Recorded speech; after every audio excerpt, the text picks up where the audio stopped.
Welcome back to Blockout Party. In this edition of Judge Call, we're Judge. going to be breaking down the details of the card Hypothermia. It is an ice action with the Affliction Aura subtype. The card reads, an Affliction enters the arena under an opposing hero's control. Attacks you control can't gain Go Again. This does not affect attacks that naturally have Go Again. And at the beginning of your end phase, destroy Hypothermia. At a glance, this card is simple enough, but even if you think you know how this card works, I guarantee you'll learn something new in this video. And just given the raw power and prevalence of this card, every player should fully understand it. Here to help explain is Level 2 Judge Tim Grant. Hi, my name's Tim Grant. I'm a level 2 judge. I've been level 2 for it's almost been a year. I'm a moderator for the Judge Hub. I write the test question, or I'm one of the co-writers of the test questions for the judge community. So I've been around for a while. Okay, let's get right into the video. So, as the card states, it has no effect on attacks that naturally have Go Again. These are attacks that have unconditional Go Again printed right onto the card. There are tons of attacks that don't have natural Go Again, but gain Go Again by satisfying some requirement, and there are a million non-attack actions, attack reactions, items, and equipment that give Go Again to attacks, but the wording across these cards is not 100% consistent, and I've noticed that it can cause some confusion during games. Is there any difference between the phrases gains Go Again and if X this has Go Again? In the rule book, it's stated that no, there is no difference. Mainly, it's just the cards have different grammatical structuring, and also just there are many different developers writing cards, so you're not always going to have 100% um, identical wording across the board. But for just game rules purposes, has and gains are the exact same thing. um, and so in the case of hypothermia, it would go after both of those abilities. It just doesn't go after natural Go Again, which is the cheat that I teach people for hypothermia is if it starts with a capital G Go Again, which is basically its own clause, that is the one that can't be prevented by hypothermia. And if it's ever a little g, which basically means it's part of an effect, it's in a sentence, that is what hypothermia can go after. So let's talk about when Icelander plays Hypothermia as an instant from Arsenal. When an active player presents an attack that gained Go Again, whether it be from a previous non-attack action, an equipment, attack reaction, or its own card text, can Hypothermia be played in response at instant speed to prevent that attack from gaining Go Again? Yes. So basically, while the attack action, either attack action card, attack layer, activated ability, it's all basically known as attack.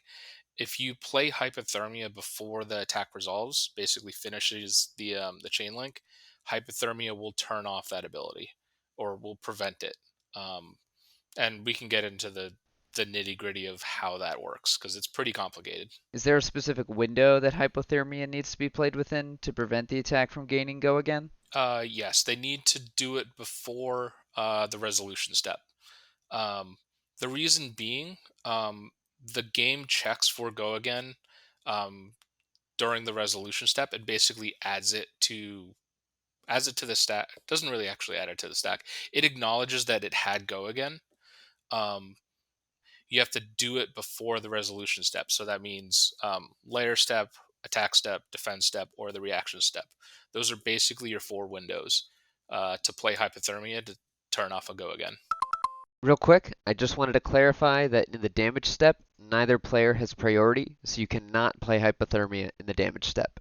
Can you explain exactly how this interaction works? I think a big source of confusion is that it feels like Hypothermia is retroactively removing Go Again from an attack that already gained it, which is counterintuitive to the text on the card, especially when a card like Blizzard exists that specifically makes an attack that has Go Again lose Go Again. Blizzard's the easy one because it has that lose part. We don't actually need to get into this nitty gritty of how the rules work. Um, so Blizzard's nice in that aspect. What a lot of players are doing is called time stamping. and they think that because something already resolved, or they already did something, that it's basically permanently stamping a card with an ability. Um, that's basically what their brain is doing. That's what everyone kind of thinks. Um, the thing with Go Again is, and the combat chain is, that's not how it works. So I have to kind of answer this in basically two parts. What is the combat chain, and then continuous effects. So I'm going to break this down and go through it pretty quick because this is the most complicated part of the game, and I'm going to basically summarize it. Um, a combat chain is basically, if you think about the stack, it's a specialized stack that breaks apart all the components of an attack action. So you'll have the power, you'll have effects, you'll have a bunch of continuous effects, a bunch of triggers. Basically, the once you attack with it, it kind of shatters into a bunch of different components, and then you go through each step, adding, subtracting, and doing all these different abilities to modify that initial attack, and it all comes back together in the resolution and damage calc step. So basically, like, let's say you're attacking with a Kadachi for one, and then you razor reflex it. You basically broken the Kadachi into, it's got one power and then a go again, and then you razor reflex it and you're adding three power to it. So when everything comes back together in the damage calc step, now it's a four power attack with go again. So that's a very brief nutshell of how the combat chain is trying to work. And it's basically a math equation of pow minus def equals damage, but it shatters into a bunch of components and then comes back together when you go through the equation.